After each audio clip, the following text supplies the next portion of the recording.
Good morning, ladies. It is such a joy to be here, be back. So, as she said, I do parenting classes and with my husband, and it is so fun. We love it. But I'll tell you a little secret that I'm sure you would never have figured out. I am 65. So I know you all knew that. Anyway, it has been a long time since I have had children in my home, right? And so I want to make sure I'm keeping my finger on the pulse of parenting. So I spend a lot of time on Instagram and Facebook, the social medias, just to see what's going on out there, to see who's saying what and what is being done. And I thought, I'm going to send out a question to all the women out there. I want to find out, what is their biggest issue with parenting? Where's their biggest struggle? And so I sent the question out, and I was kind of amazed how everybody brought back the same question. I mean, there were a few scattered, but overall, the question was, how do I keep my kids from fighting all day long? And I thought, wow, I didn't realize it was that big of a problem, but I should have realized that. I had that in my home. So it was an incredible piece of information, and today I'm here to talk to you about conflict resolution, because we know that this is an important topic. I want you to know right off the bat, conflict is an opportunity to grow relationships and to glorify God. And the good news is children are able to learn how to resolve conflict. Isn't that amazing? You know, it takes a lot of time, it takes effort, and it takes a plan. And today I'm hoping that when you walk out of here, you're going to have that plan to be able to apply in your home. And fortunately, you've got some handouts on the table that you can take home with you. So number one on our outline, I'm going to get right to it, is first we want to understand the cause of conflict. And I use the very best parenting book on the face of the planet, and it is called the Bible. It has got the best solution. And in James chapter 4, verses 1 and 2, it says, "What causes fights and quarrels among you? Don't they come from your desires that battle within? You desire, but you don't have. So you kill, you covet, but you cannot get what you want. So you quarrel and fight." So the bottom line, ladies, is our quarrels, our fights, and even our children's fights come from the desires that are raging within. That's another version, the word rage, and I love that one, right? I can relate to that. I've struggled with that. So I'm going to tell you a little story. When I was at Cornerstone Community School, I'm not sure whether that was in the intro.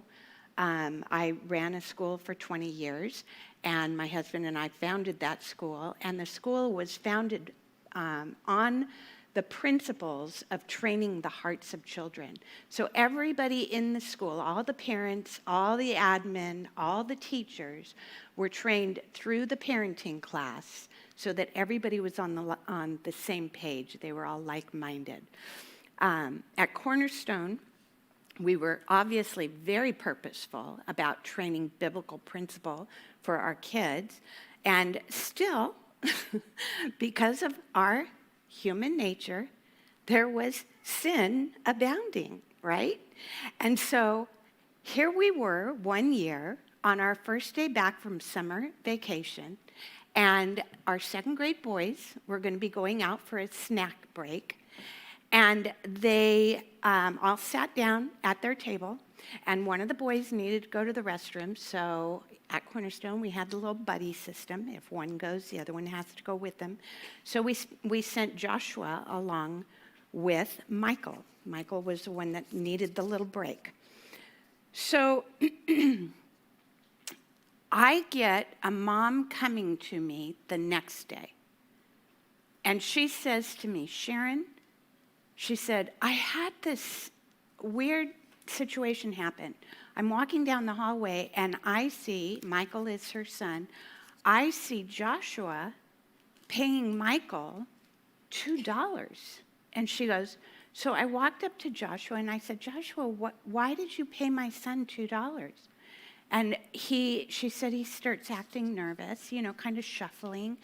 And he says, well, I paid him $2 because he's my best friend. And she looks at him and thinks, I don't think so. And so she comes to me and she goes, I just want to know, can you get to the bottom of this? Can you kind of do a little digging and see what's going on here? She said, there's something going on. And so I said, sure, I'll dig in. We'll see what happened. And I like to refer to this as the fruit shoes caper. The names have been changed to protect the guilty. So for the second grade class, here we are, out at snack break. Joshua and Michael come back from the bathroom, and lo and behold, Joshua's fruit shoes are gone. They have vanished, they've disappeared. And immediately, Christian and Luke, who are sitting at the table, point over to Trevor and say, Trevor did it. He took the fruit shoes and he ate them. And Michael, now this isn't it was Joshua's fruit shoes. Michael was the one that had to go use the restroom. He's a firstborn child, so obviously he stands up and he's going to declare we need justice here, right? Who knows firstborns, right? And so Joshua is, and Michael, he's searching for a teacher at this point, and Joshua now is totally different personality. He's conflict avoidance. He doesn't want to have anything to do with this. And so he's telling Michael, don't say anything, Michael. Don't say anything. It's okay. It's okay. Well, Michael's not going to drop this, right? No, I am finding a teacher. We're going to solve this. And Joshua keeps saying, no, please. And he says, Michael, I'll pay you $2 if you don't tell the teacher. And Michael's like, no, I'm telling the teacher. There is no way. This guy's going down, right? And finally, Joshua looks at him and goes, okay, my brother Luke will pay you $2 too. Well, suddenly, Michael changes his tune. $4. That sounds pretty good. And so he accepts this profitable offer, right? And now Trevor, who stole the fruit shoes, is off the hook. And, he's off the hook and happy. He got to eat those fruit shoes. And Joshua and his brother Luke now need to cough up $2 each. They've got to pay, right? Additionally, Christian, who is also sitting at the table, Christian and Luke were the ones that pointed Trevor out. Christian is feeling so bad for Joshua having lost his fruit shoes that he offers Joshua cookies from his lunch. Isn't that sweet? I know. I always get an awe at that. And I think so too, until a couple days later when his mother called me and said, Sharon, we have something to confess. Christian also ate the fruit shoes and was feeling so guilty sitting at the table that he finally choked up his cookies and gave them to appease his guilty conscience.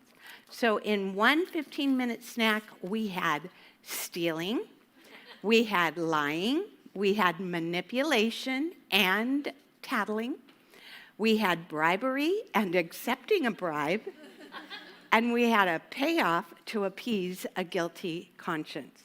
So we have 5 boys with 8 sins during a 15-minute break on our first day back from summer vacation. That was absolutely a record for Cornerstone. Not that we didn't have sin, but that one was That was pretty incredible. So I'm going to walk you through how we dealt with this. But before we do, I just want you to stop and think, what would I have done in that situation? If I had a situation that was complicated, that many boys, that many sins, what would I have gone after? Would I even have thought about going after the sin?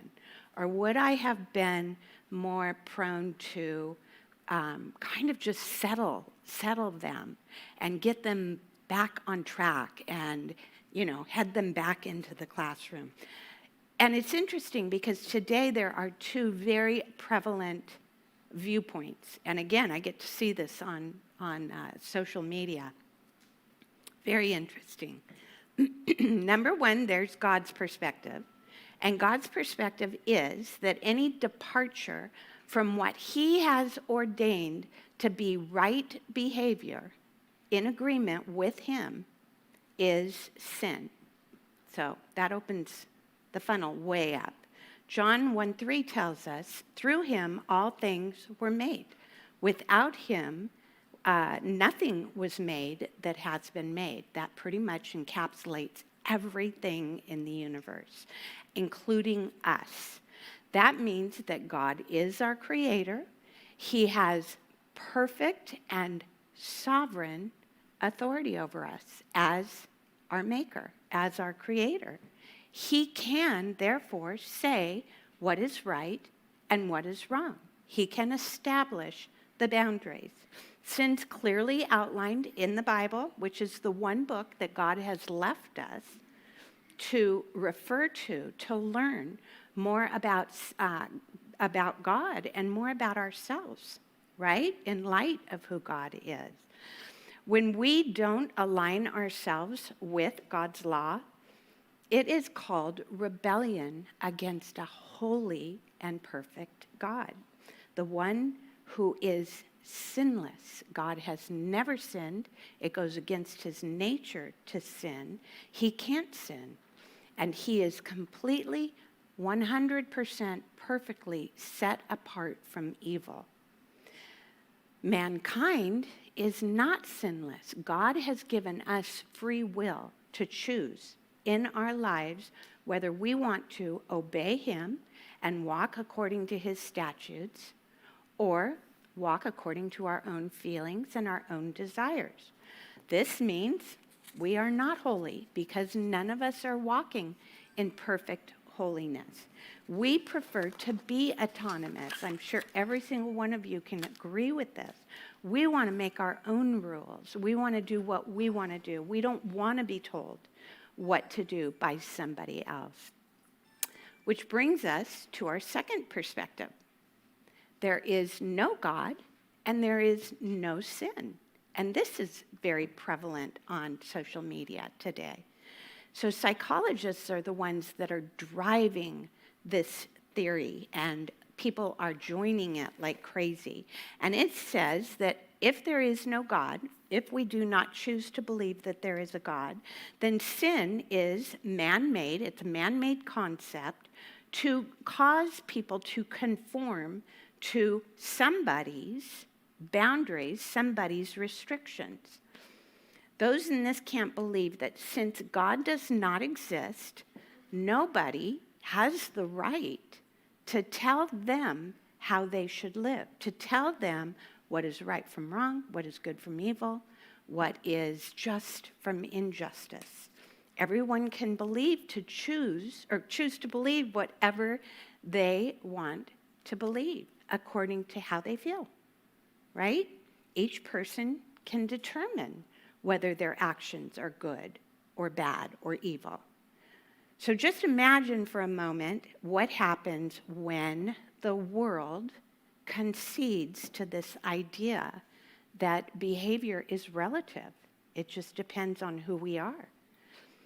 We open up boundaries to behavior in whatever way is appropriate according to the person who has chosen to act out in it. So can you see a problem with this? This clears the path for cruelty, for injustice, for evil. Anything that can possibly be committed by somebody that wants to commit it. If there's no right and wrong behavior, then all behavior is justified regardless of how it affects other human beings. So, ladies, rape is good. If a man has a need, he should have the right to rape. Murder is good. If somebody is angry and they feel justified in their anger, then they should have the right to murder, torture. If somebody gets a kick out of torturing people, bullying people, bullying is the starting point of this, right? Anybody that's been bullied, you understand that. It is torture to a certain extent. Embezzlement, destroying people's livelihoods, that's fine if that's what the other person wanted, right? And then think about your children that you're raising. They're going to be raised in this culture of relativism where there is no right and wrong. They are going to be subject to the actions of others. I am hoping everybody in here is appalled by this, that you can all agree that that is not the answer for mankind at all. And when you think about how that is going to affect you, affect your home, affect your life, your marriage, and your children, I'm hoping that you are going to pull to the other side and start to understand. And I do want to get us back quickly here and get off of this very depressing topic here at NAVMA when we're having breakfast with each other. These are moral absolutes that hold the masses of humanity back from the horrors I just described. When there is a moral line, when God has established behaviors, that is the very boundary that mankind needs to stay within those areas of safety. And we have to agree that if there is no God, then we have to find somebody that can be trusted to set these moral boundaries. Right? Do you know of anybody that can be trusted to set everybody's moral boundaries?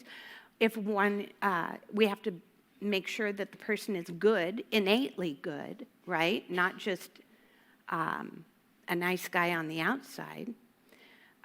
We have to make sure that the person functions without prejudice. I don't know anybody that functions without prejudice. We all make judgments, and we all make wrong judgments. The person would have to understand the depth of what is good, and also the depths of what is evil and bad. So we begin to understand that mankind is not equipped to set these standards or these boundaries of behavior. It has to be God. It has to be a supreme being. And God is the only one who is truly set apart and holy.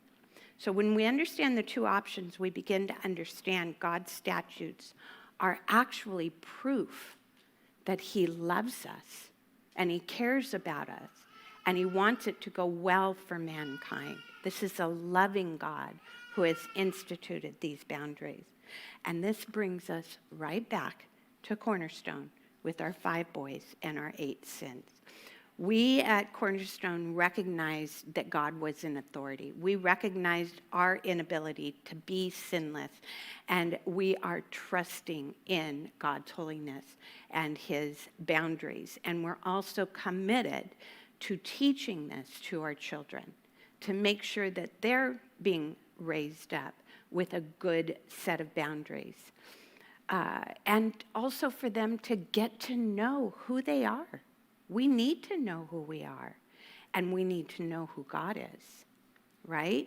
So here we are with the opportunity to come alongside these kids and to help them learn from their sinlessness. So we're not angry with them. We're not mad at them about anything.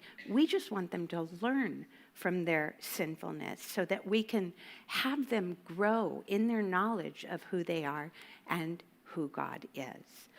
So first, I had to unravel the mess So I've got, again, 5 boys, 8 sins. And so I referred to a Christian curriculum that I loved, that we used in our home. And it was so helpful. And actually, there's a book that is called Peacemakers. It's written by Ken Sande, and my husband and I had read that, and it radically changed our marriage. It was so good. Both of us finally learned how to do conflict resolution, how to be peacemakers in our marriage, rather than constantly conflicting and desiring what we want above what the other wants. And this book that I used is called The Young Peacemaker. It was written by Ken Sande's wife, Corlette Sande, and she wrote it in a way where moms and dads could do this with their kids. So I had been practicing it in my home and brought it right along with me into Cornerstone and used it to deal with this whole chaotic mess that we were in on the second day now back from summer vacation. So next, point number 2, we want to make sure that we engage in the conflict. We don't brush it off. We don't, pretend it didn't happen and get everybody back on track. We want to engage in the conflict. But we're not going to do this as a referee, and that's the main problem that parents have. They put on the black and white striped jersey, and they start to go in, and they start to try to figure out what everybody did, and they try to be referee. Instead, I'm going to show you how to be a facilitator in this situation. We want to learn to lead them, to direct them, and to teach them while we're going through the conflict. So using the Young Peacemaker format, which is what you're going to see us go through here, the first thing I did with the kids was I taught them about the slippery slope. Isn't that cute? So we all of us fall on one side of that slippery slope or the other. And what we want to do is we want to pull and learn and grow so that we can work it out. So there's the 3 segments. We have escape on the left, we have work it out on the top, and we have attack on the right. So let's begin with escape. And escape is used to avoid conflict. Rather than resolving conflict. You will see, you might be one of these people who likes to please. We call them people pleasers.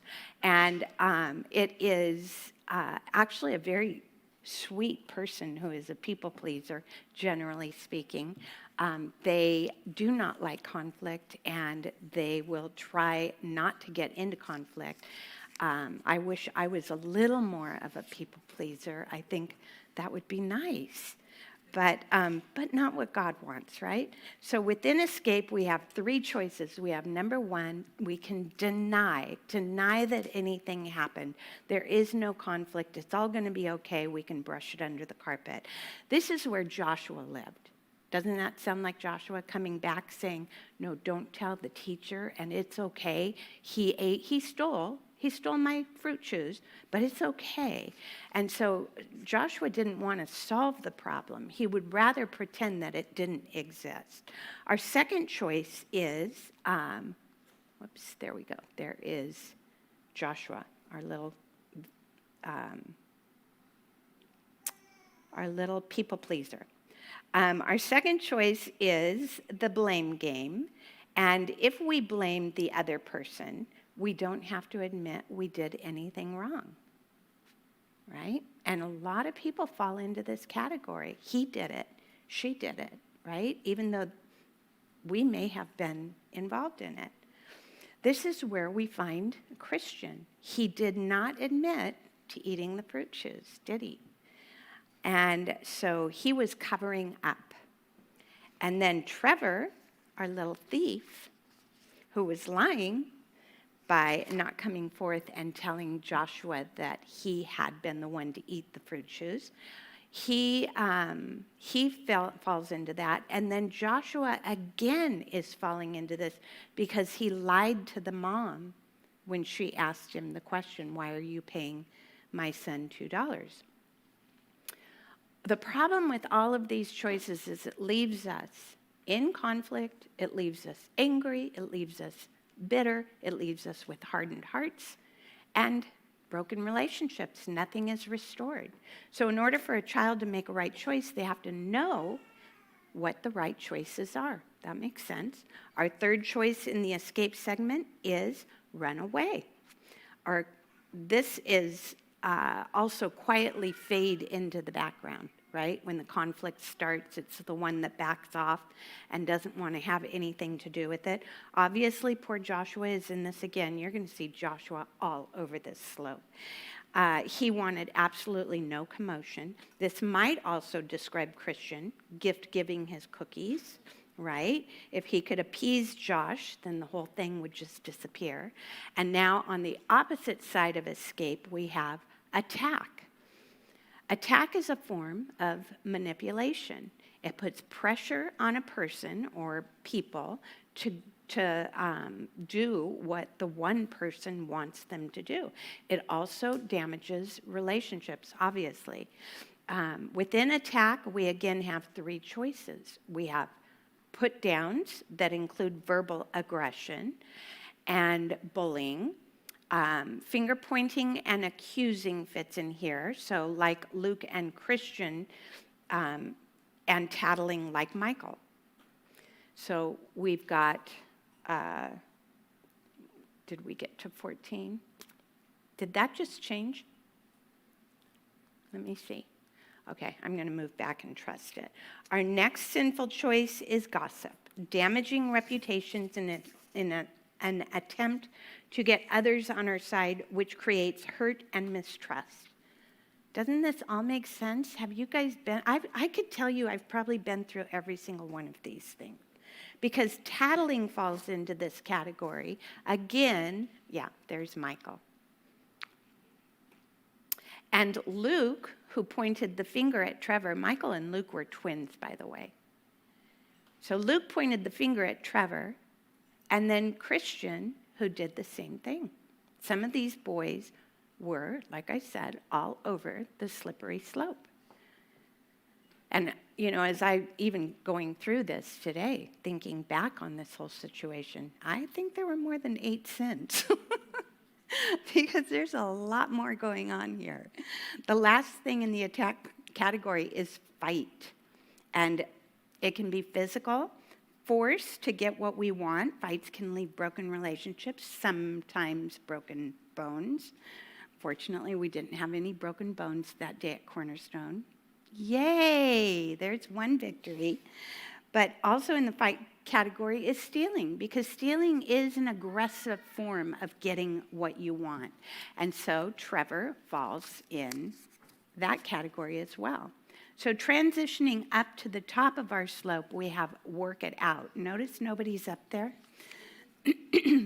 We want to train our children to live in this section of work it out. Again, we have 3 choices. We can overlook the offense, but only if it can be done without leaving a root of bitterness. And I'm sure you've all done this at some point where somebody has offended you and you have made the choice to let it go because you understood there was something going on. They had a bad day, maybe a fight with their husband, and you were aware of that. And it was easy just to let that offense go. And that's a great one. We should consider anything, any offense, and say, can we just overlook this one? Can I just understand that we all have tough days sometimes? The next one is talk it out. We practice this with kind words. So we have productive conversations to resolve the problem without creating more conflict. We use phrases like, because of what you did, I felt angry, or I felt attacked, or I felt unloved, right? Because we can't argue with how another person is made to feel in that situation. So if they have had tried to work it out and the conflict grows, then we need to move to get help. And this is where we're looking for somebody to mediate. And it has to be somebody they trust. And so it's great if they will come to mom or dad and or be able to go to a teacher or another trusted adult, right? And this brings us to our next point. Point 3, teach kids to make good choices. There's two basic approaches here. We have the my way approach, where I please myself. Remember, we go back to James chapter 4, verse 1. Why do we have fights and quarrels? Because of the desires that rage within us. It's sinfulness, it's selfishness. It leads to negative words, it leads to bad choices, and obviously, if we have bad choices, we have bad consequences.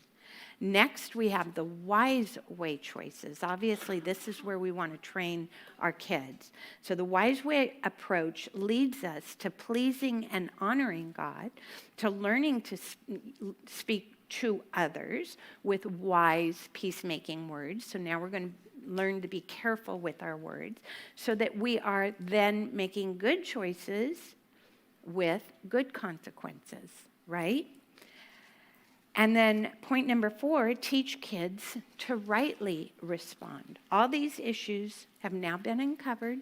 We dug in, and now we need to resolve them. So I sat the boys down, and this is what you would do in your home. You would sit your children down, and we began to live on the top of our slippery slope and work it out. And we did that by using what they call the 4 G's of peacemaking.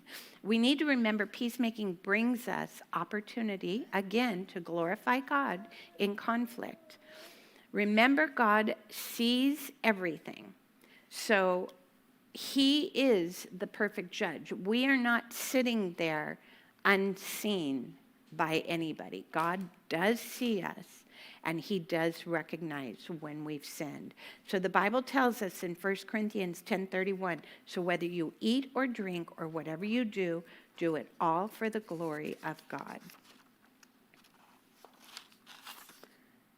Our next G is get the log out. And I love this. Oh, there's glorify God. Looks like I'm behind. Let's get to the next one. Get the log out.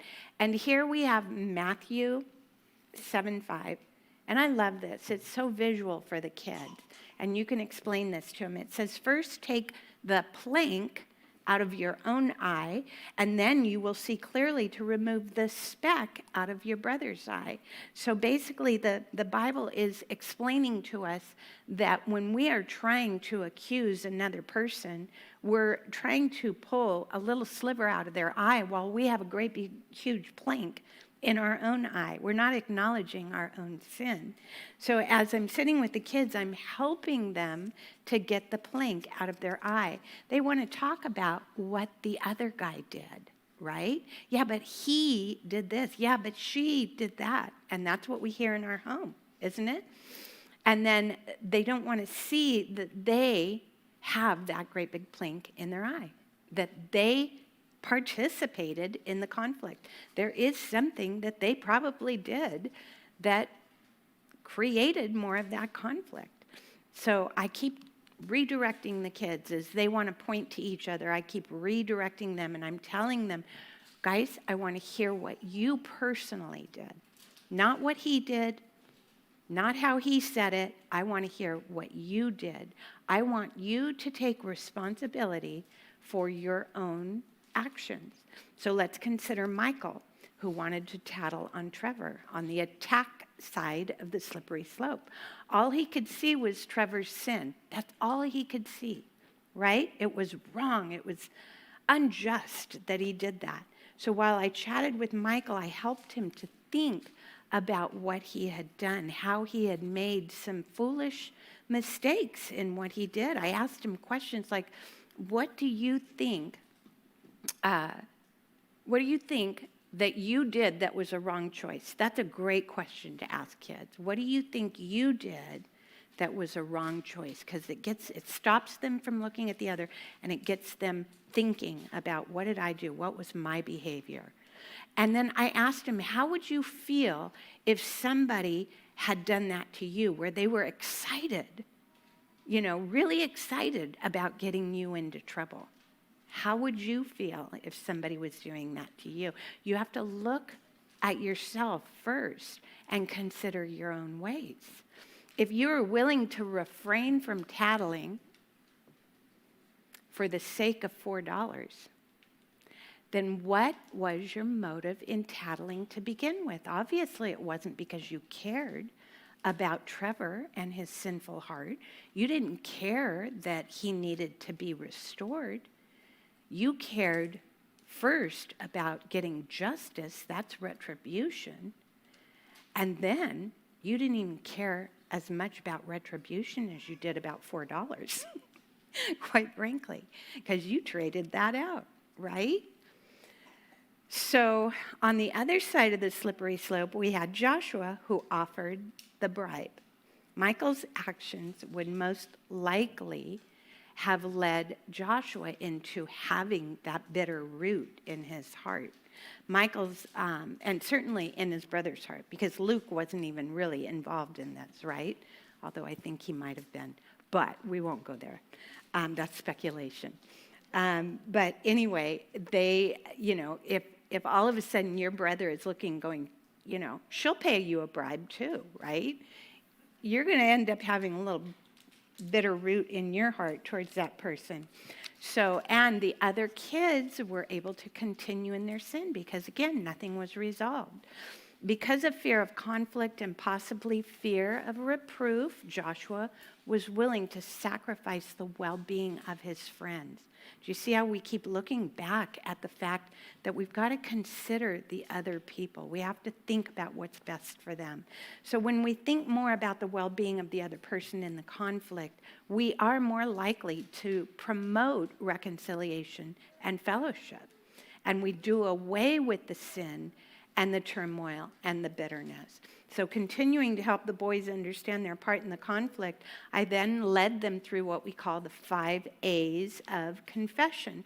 The first part of that is admit I'm wrong. So I would have each of the kids, as I worked with each one individually, they were all there, but each one, I would bring them to that point where don't tell me what the other guy did, tell me what you did. Admit what you did that was wrong. The next one, apologize and be specific. So it's not just I'm sorry, right? It's not just that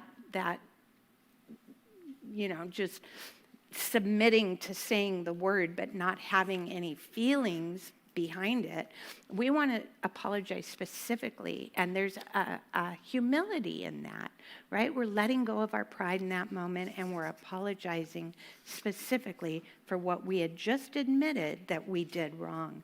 The next one is accept my consequence. Know that if I'm going to sin, there is going to be a consequence involved, and to accept that as a mature individual. And then ask for forgiveness. And you might think that's similar to apologize, but it's not. When we ask for forgiveness, what we do is we transfer the power from our hands, which is where it's at when we go, I'm sorry. And then we don't leave anything open to the other person. But when we say to the person, will you please forgive me? We've just transferred the power into their hands. And they have a choice. They can either forgive or not forgive. And if they don't forgive, moms, you're going to help them to get to the place where they're going to forgive, right? And then that's where restoration happens. That's where the heart becomes friends again with the other person. The bitterness is gone. And then finally, we're going to alter our behavior, because we should never walk away from a moral lesson like this without being committed to the fact that we're going to do things differently next time, right? We might mess up again, but at least now we know and we're going to try. So moving on to our third G, we have gently restore. This is where mom and dad can mediate and can assist in bringing the little ones to the right conclusions. In this situation, I talked to the boys about what it was like to be more like Jesus, to be humble, to be willing to set your pride aside, and to care enough about those around them that they would be willing to restore and be friends. I shared with the boys my favorite verse. This was a family verse for us. My kids probably heard this or said it every day of their lives. Do nothing from selfish ambition or vain conceit, but in humility consider others better than yourselves or more significant than yourselves. Let each of you look not only to your own interests, but also to the interest of others. You can see where that would conform our choices and our behaviors. We talked about humility, having our eyes on other people, because we're born with our eyes on ourselves, right? We come out of the womb screaming, "Feed me," right? And from that point on, it's about us until we learn that it's not about us. And listening as they offered their solutions, so sweet, so amazing. As they're telling me, and the Bible tells us that God has written his word on our hearts. And as these kids responded with very wise just decisions on what they would do in the future and how things would change, it was an absolute testimony to the fact that their conscience was kicking in, knowing right from wrong, good from evil. In humility, Luke and Christian could have lovingly confronted Trevor when he took the fruit chews and encouraged him to put them back. So at that point, Luke and Christian asked the boys for forgiveness because they could have interceded for not making a wiser choice in that moment.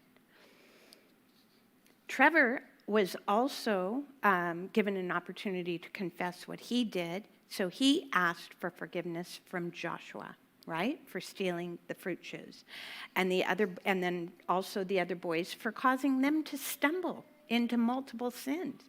Trevor kind of started the whole ball rolling, right? So each of the boys forgave Trevor, and they were restored. Michael, since they were not even his fruit chews, really should have patiently waited for Joshua to do whatever Joshua wanted to do in that situation, rather than jumping up and creating a commotion and claiming that the teacher had to get involved. That would have been the best choice, is choosing humility over pride and retribution. Michael finished by confessing and asking the boys for forgiveness, and he restored with each of them. Because of Michael's actions, Joshua was actually stumbled. I asked Michael what Joshua might have done if Michael hadn't have jumped into action. And maybe he said Joshua would have encouraged Trevor to apologize to him. You know, it could have been a peaceful resolution. And he could have granted forgiveness and the whole thing could have been done. But instead, Joshua began escaping, right? Through denial, through playing the blame game, and by running away from the conflict. And he would have left his friend Trevor in sin. It was Joshua's turn to restore with each of the boys. So I went through this with all 5 of these kids, having each of them share, what they did, not what their neighbor did, right? And discuss how they could have made different choices.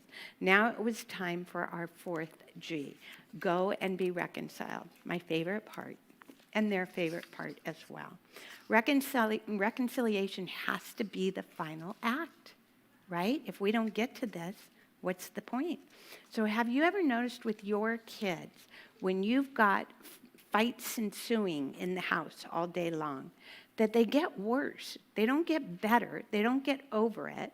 They get worse. They get more serious. They get deeper rooted. And that is because when conflict is not resolved, we've got those roots of bitterness going on inside us. They're growing. They're more and more. And our kids are keeping track, just like we do with our husbands, which we're not supposed to, right? We keep track of the offenses, and that root of bitterness just gets more deeply seated and harder to get over. So each new conflict adds more and more strife, and that's why you're seeing that in your home. That's why I got that response from social media. How do I get my kids to stop fighting? It was growing. Our children become more angry with each other. As parents, it's our job to get them to the point of resolving conflicts so that those roots of bitterness don't grow in their hearts. So I'm assuming that the Cornerstone parents went on using these principles, but I don't know. I'm guessing that most of them probably did. But I will tell you, Mario and I were committed to these principles in our home because we had seen it so radically change our own marriage and how we were able to get through conflicts and not be in these constant fights. And so, you know, in our home, we had so many opportunities, 3 kids, so many opportunities to practice these principles. And in fact, one day, Michael and Natalie were fighting again. They were the tough ones. They were the ones that were in the conflicts the most. Tori, my oldest, was probably like Joshua, able to avoid those conflicts. But boy, Michael and Natalie, they just go at it. And so they were growing up, and we were always practicing these. And, you know, I would do this pretty much daily with them. Okay, onto the couch, everybody sit down and go through the principles with them and restore and let life get back to normal. And so this one day it's going on, and I'm thinking, Lord, I'm so tired of this.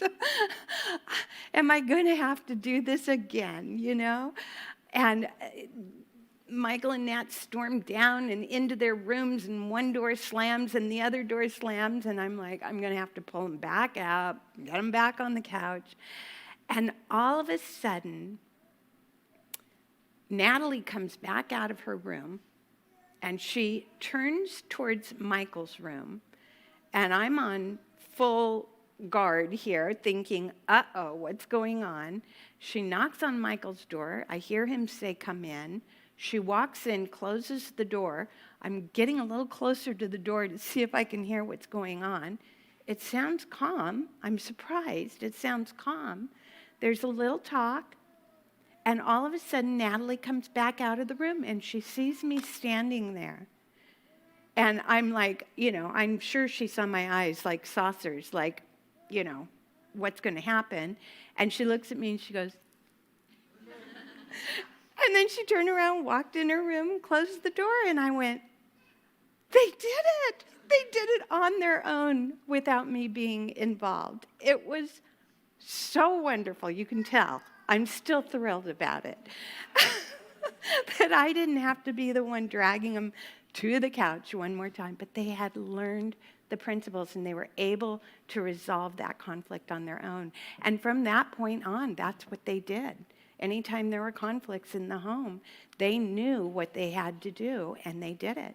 And then as they started going out with, you know, friends and even on dates, they would resolve conflict biblically with these people. They would come home and tell me things that happened and how they dealt with it. And I'd just be like glowing because the principles were now inside of them. They had practiced them so much, so often, that it was just what they did. And then, of course, eventually all 3 of them got married and had spouses. Right? There's plenty of room for conflict there. And they have learned, along with their spouses, how to solve conflict. And so whatever the issue is, they know how to get through it. And it's so amazing because even now I have a little baby granddaughter that is going to be born. And will she be raised up understanding the biblical principles of conflict resolution? I think she will. So this is generational. It actually changes the course of families' lives. And it is so amazing to see the hope that comes with this. It is just an encouragement of harmony in the home when we have the opportunity to help our kids discover what's going on in their own hearts and how they can resolve it, and to work out their own conflicts. So moms, I hope I've left you with enough information to have a great discussion this morning. And I hope that you will take this home with you and begin practicing some of these principles even today, probably, right? So God bless you all and have a great time with your group.